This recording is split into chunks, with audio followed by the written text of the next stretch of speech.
again. This is Stephen Welsh, President of the International Chiropractors Association, with your daily message for Thursday, May 14th. Today, I'd like to refer you to another opinion piece.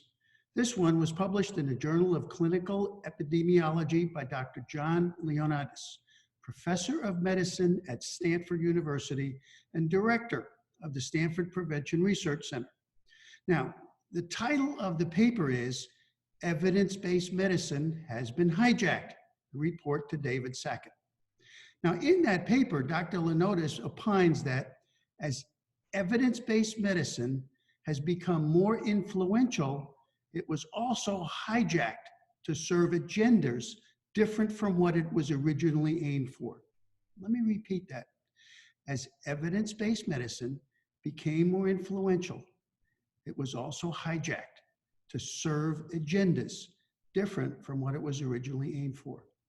Well, from the ICA perspective, isn't this exactly what has happened at the World Federation of Chiropractic? As the WFC has become more influential in chiropractic, it too has been hijacked, in this case, by the WFC Research Council. Now, yesterday, I began by sharing with you a letter received from a doctor in Europe. Today, I would like to discuss his comment. The one where he said, if I had my way, the association of which I am a member would be aligned with the ICA, but I think that not likely to happen as the executive is committed to the WFC.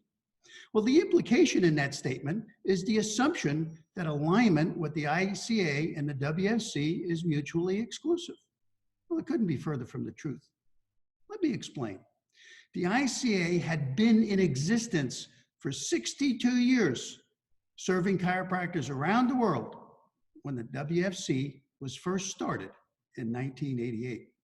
In fact, it was the ICA that was instrumental in the creation of the WFC, and it was the ICA delegate, Dr. Gary Auerbach, that was elected as its first president.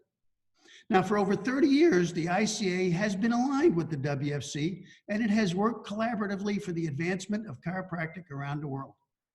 And it continues to be aligned with all the national associations around the world. You see, the ICA complaint, the one I mentioned yesterday, was not against the WFC. It was against the two members of the Research Council. And I'd like to read to you a few of the excerpts from the complaint that illustrate the ICA position.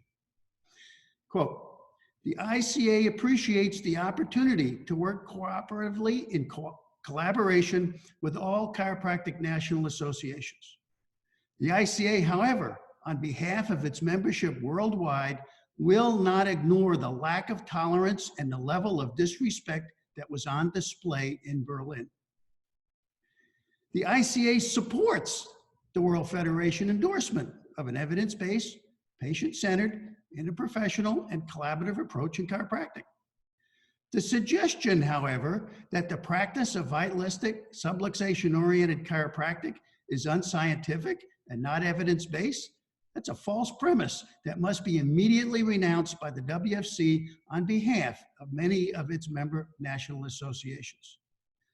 The ICA objects to the apparent willingness of the WFC Council to allow individuals to use their positions at the WFC to advance the political agenda at the expense of other member associations. So, for the record, the ICA is in alignment with the goals and objectives of the WFC, and we will stand shoulder to shoulder with all chiropractors and all national chiropractic associations around the world. But the current leadership is now letting the tail wag the dog. And also, for the record, the chiropractic profession does not need a divorce, as was suggested by these two researchers. What it needs is more tolerance and more respect. Well, that's my update for today. Please be sure to visit the ICA COVID resource page, where you can find a copy of that complaint filed over a year ago.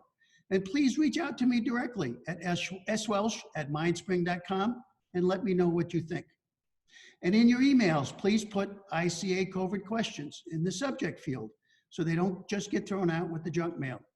Meanwhile, please reach out and connect with the ICA. If you are not yet a member, please consider joining today. We are here for you, to help you help your patients, because they need the reassurance that there is no need for mass panic. And don't forget, you are their beacon of hope. Now, be sure to tune in for tomorrow as the ICA Vice President, Dr. Selena Sigafus-Jackson, will finish the week with another inspirational message. And remember, we will get through these challenging times, and we will come back stronger than ever. And we will do it by working together. Thank you.